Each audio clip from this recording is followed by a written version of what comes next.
journal, Bourama Traoré. Les titres. Les détenteurs de savoirs occultes africains déposent leurs valises à Bamako pour 2 jours de rencontres. Comment ces savoirs pourraient contribuer à lutter contre les conflits en Afrique? La question sera au centre de la réflexion. La Banque mondiale et le Fonds mondial offrent au ministère en charge de la santé des matériels d'une valeur de plus de 8 milliards de francs CFA. Il s'agit de renforcer les capacités opérationnelles des structures sanitaires du pays. Au Sénégal, le report de l'élection présidentielle du 25 février fait une première victime. Un étudiant à l'université Gaston Berger est mort à Saint-Louis en marge des rassemblements. Le président mauritanien Mohamed Ould Cheikh El Ghazouani doit succéder au Comorien Azali Assoumani à la tête de l'Union africaine lors du 37e sommet de l'organisation prévu les 17 et 18 février prochains à Addis Abeba. La Mauritanie a été désignée hier par les États membres d'Afrique du Nord pour prendre la présidence tournante de l'UIA. Les Lampions s'éteignent demain sur la 34e édition de la Coupe d'Afrique des Nations avec le choc au Nigeria-Côte d'Ivoire en finale. Ce samedi, l'Afrique du Sud et la République démocratique du Congo s'affrontent pour la petite finale. C'est tout pour les titres. Mesdames et messieurs, bonjour et bienvenue dans la deuxième édition de Mali Actualité. Bamako, capitale des détenteurs de savoirs occultes africains. Depuis ce matin, ils sont réunis pour une rencontre internationale dénommée la Grande Messe matrimoniale. La rencontre qui est à sa deuxième édition se veut une tribune de dialogue et de partage des savoirs occultes qui sont à la fois nombreux et variés, le tout pour le bien-être de l'homme. Nous y reviendrons dans nos futures éditions. En attendant, Cheikh Mor Sangaré nous aide à mieux comprendre ces savoirs occultes africains. Suivons.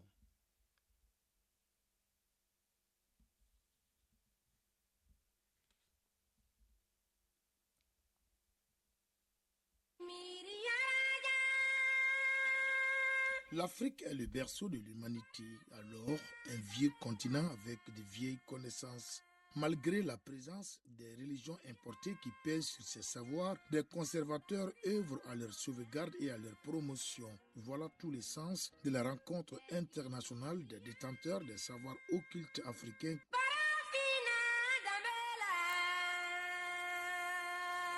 Parmi nos savoirs, on peut citer l'observation des traits somatiques pour dénicher les signes qui portent bonheur, Terenyuma, ou ceux qui portent malheur, Terejugu. La fonction occulte et thérapeutique du chasseur au sein de la société, l'utilisation des pratiques occultes dans la médecine traditionnelle, les connaissances astrologiques au sein de certaines communautés et les pouvoirs de combattre quelqu'un sans un quelconque contact physique.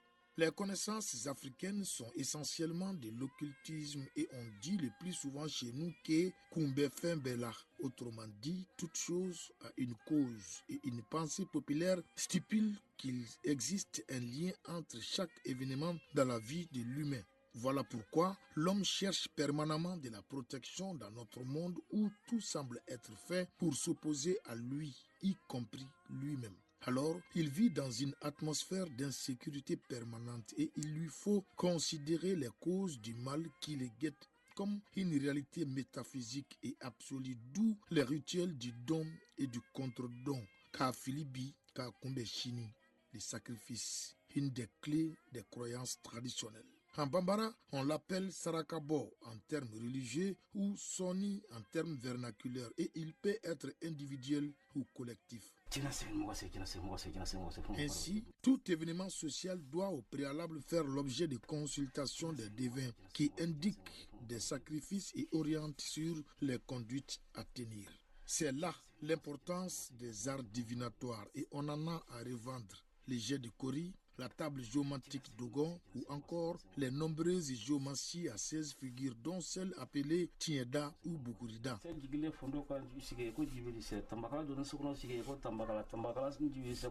Les noms de ceux qui ont été les grands possesseurs des pratiques et savoirs liés à la géomancie sont encore cités dans les incantations. Nango Furukoro, Furukoro Kajo, Jitumu Bala, Bala Sabali, Bala Kunumbali, Yekebugu Jonge, Funufunu Fadufa, Baron Zan, j'en oublie volontiers.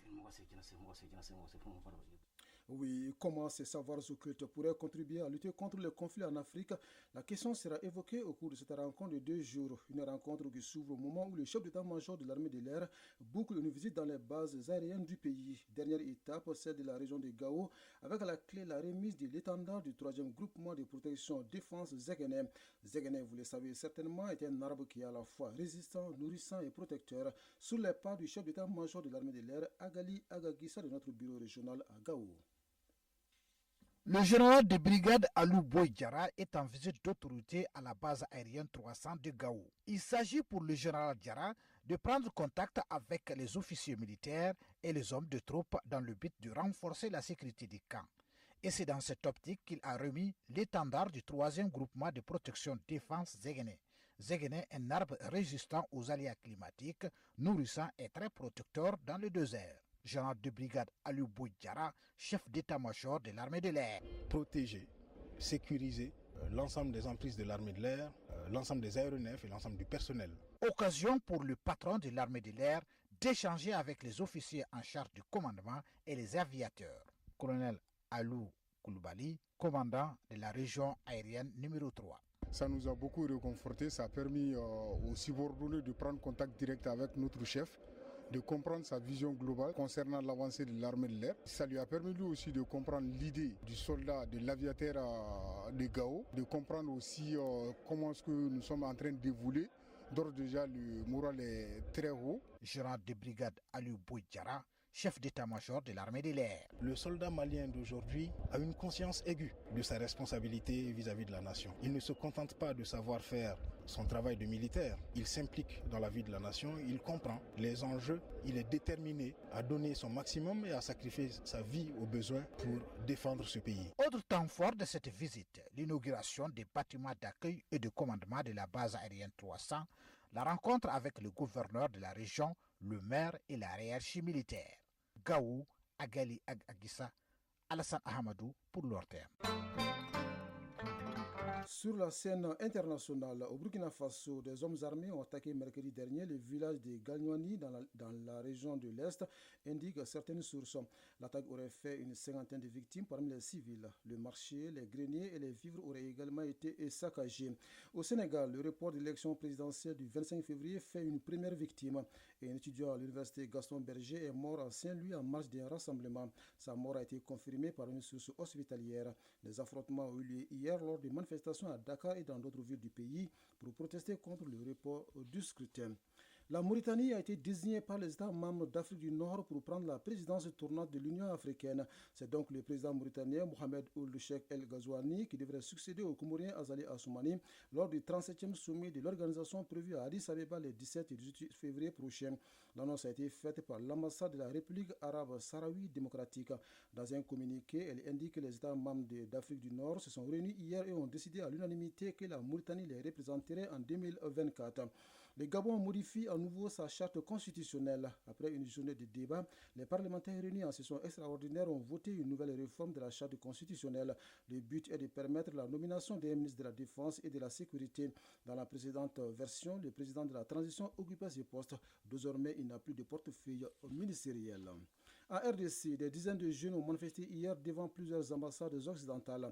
Ils exigent une intervention plus vigoureuse de la communauté internationale pour mettre fin aux violences dans l'est du pays. Certaines ambassades ont donc réagi et appelé à une désescalade de la situation. L'ambassade des États-Unis à Kinshasa a affirmé que Washington soutient une RDC forte, stable et pacifiée. La ministre belge des Affaires étrangères a demandé au Rwanda de cesser tout soutien au M23 tout en rappelant aux autorités congolaises la nécessité de s'assurer que les forces loyalistes ne collaborent pas avec les forces démocratiques de libération du Rwanda. De son côté, le Royaume-Uni a promis de soutenir les initiatives visant à favoriser le dialogue et à promouvoir un retour aux processus régionaux de consolidation de la paix. Enfin, aux États-Unis, la Maison-Blanche contre-attaque après un rapport pointant la mémoire défaillante du président Joe Biden. Pour elle, le procureur spécial est sorti de son rôle et des pratiques du département de la justice. Ces commentaires sont gratuits, inexacts et inappropriés, voire politiquement motivés selon la présidente Kamala Harris. Retour au Mali pour parler de cet important appui de la Banque mondiale et du Fonds mondial au ministère en charge de la santé. Les deux partenaires offrent à ce département 78 véhicules, des motos, des réfrigérateurs et des congélateurs pour un montant de plus de 8 milliards de francs CFA. Les dons visent à renforcer les capacités opérationnelles des structures sanitaires du pays. Daouda Kone nous en parle. Cette remise de matériel, c'est pour renforcer la résilience du système de santé au Mali. Le geste s'inscrit tout simplement dans le cadre du programme élargi de vaccination, lutte contre la COVID-19, le VIH, la tuberculose et les hépatites virales. Le geste est du Fonds mondial et de la Banque mondiale.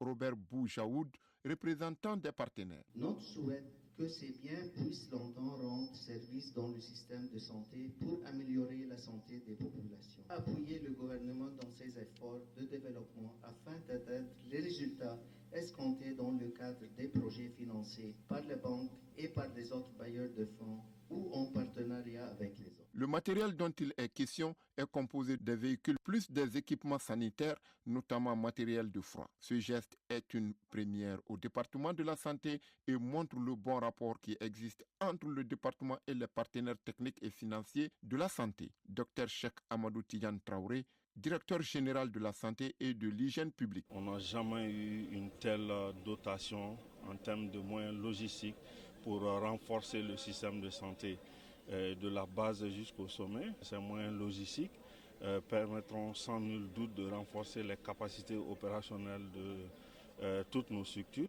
Colonel Assaba Diallo Touré, ministre de la Santé et du Développement social.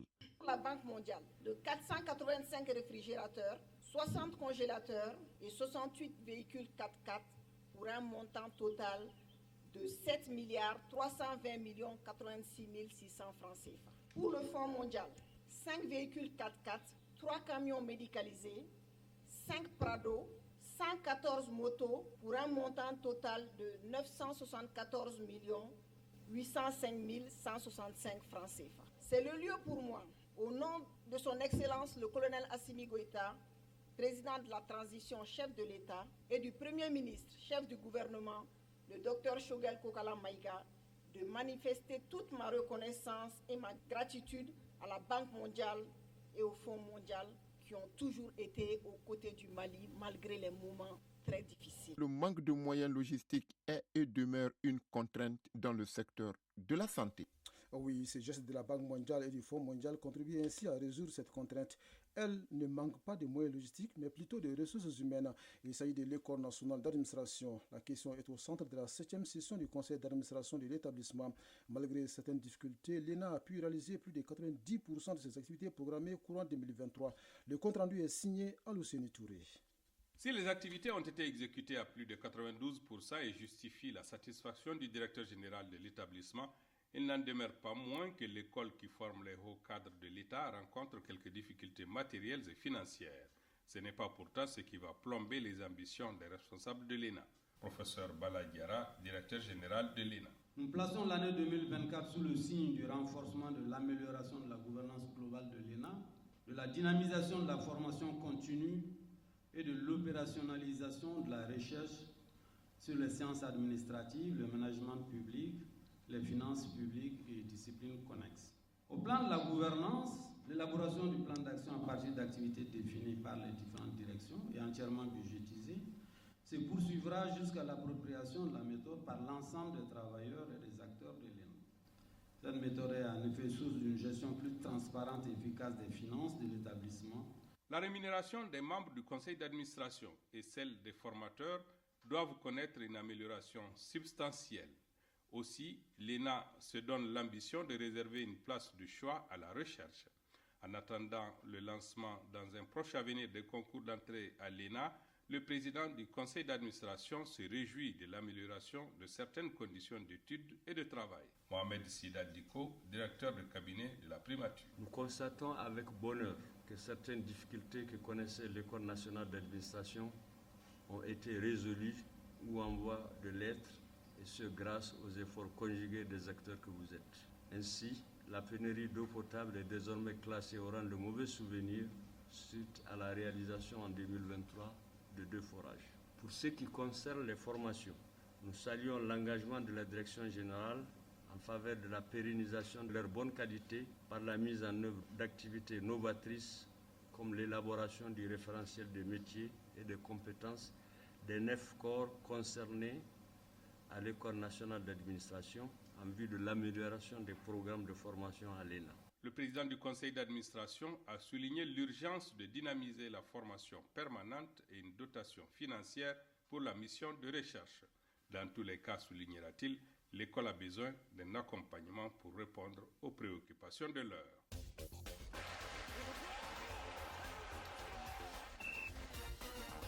En sport, football, la 17e journée du championnat national de Ligue 1 s'achève ce dimanche avec 3 rencontres au programme. Hier, la Real de Bamako a été battue par l'ESCO 1-0. Sur le continent, la 34e édition de la Coupe d'Afrique des Nations prend fin demain dimanche avec le choc au Nigeria-Côte d'Ivoire en finale. En attendant, la petite finale se jouera ce soir entre l'Afrique du Sud et la République démocratique du Congo. La synthèse de l'actualité sportive porte la signature de Famourou Djourti. L'Afrique du Sud et la République démocratique du Congo vont s'affronter ce soir pour la 3e marche du podium à la Coupe d'Afrique des Nations 2023 en Côte d'Ivoire. Après une élimination en demi-finale où les Bafana Bafana ont partagé les points avec le Nigeria avant de s'incliner au tir au but et une défaite de la République démocratique du Congo face aux autres Ivoiriens, les deux équipes cherchent à terminer le tournoi sur une note positive. Le match de classement se joue au stade Félix Houphouët-Boigny à Abidjan. Les supporters attendent avec impatience de voir qui de l'Afrique du Sud ou de la République démocratique du Congo remportera le match de la consolation pour une 3e place bien méritée dans cette prestigieuse compétition africaine qui aura tenu toutes ses promesses. La grande finale se dispute ce dimanche entre le pays hôte, la Côte d'Ivoire et le Nigeria. Après de multiples renversements de situation, les éléphants de Côte d'Ivoire ont réussi à atteindre la finale. Face à eux se dressent les Super Eagles du Nigeria, toujours invaincus et menés par un grand Victor Osimhen, Ballon d'Or africain 2023. Sur le plan local, la 17e journée du championnat national de Ligue 1 prend fin ce samedi avec 3 matchs. Initialement prévue hier vendredi au stade Amaridao de Ségou, la rencontre AS Bakaridian-AS Police se joue finalement aujourd'hui sur le terrain du Djoluba AC. À Grand-Diguibougou, sur la pelouse de l'association sportive de Bamako ASB, le stade malais de Bamako reçoit 11 créateurs avec la possibilité de prendre seul la tête du championnat. Le dernier match du jour oppose l'Union sportive du Cercle de Kita au club olympique de Bamako. Ce sera à Sotiba sur le terrain du stade malais de Bamako. Tous les matchs débutent à 16h temps universel. Le leader, l'AS Real, a chuté ce vendredi 1-0 devant l'association sportive de Korofina ASCO. L'unique but de la partie a été inscrit à la 80e minute par Abderman Traoré, dit Herba, ancien joueur de l'AS Real. AS Black Star et ATS Dekoro ont gagné 3 points précieux en vue du maintien en venant respectivement à bout de AFE, Afrique Football Elite 2-1 et l'USFAS 1-0. Le match Binga FC US Bougouni n'a pas connu de vainqueur 0-0. En ouverture, jeudi, le Djoluba AC s'est imposé 1-0 devant l'US Bougouba. Le classement provisoire est comme suit: AS Real 33 points plus 14, Djoluba AC 33 points plus 10 et Stade Malais de Bamako 32 points plus 14 avec un match à moins. Au bas du tableau, ATS Dekoro a quitté provisoirement la zone rouge avec 17 points en plongeant l'AS Police qui joue aujourd'hui. Le dernier au classement, l'AS Black Star a désormais 12 points à un petit point de l'avant-dernier USC Kita. Oui, cette page sportive met un terme à cette édition qui porte la signature d'un trio Traoré. À la mise en ligne, Ségou Traoré, aux manettes Abse Traoré, devant ses micros Brahma Traoré. Merci à vous de nous avoir suivis et passé d'excellents moments de radio à notre compagnie.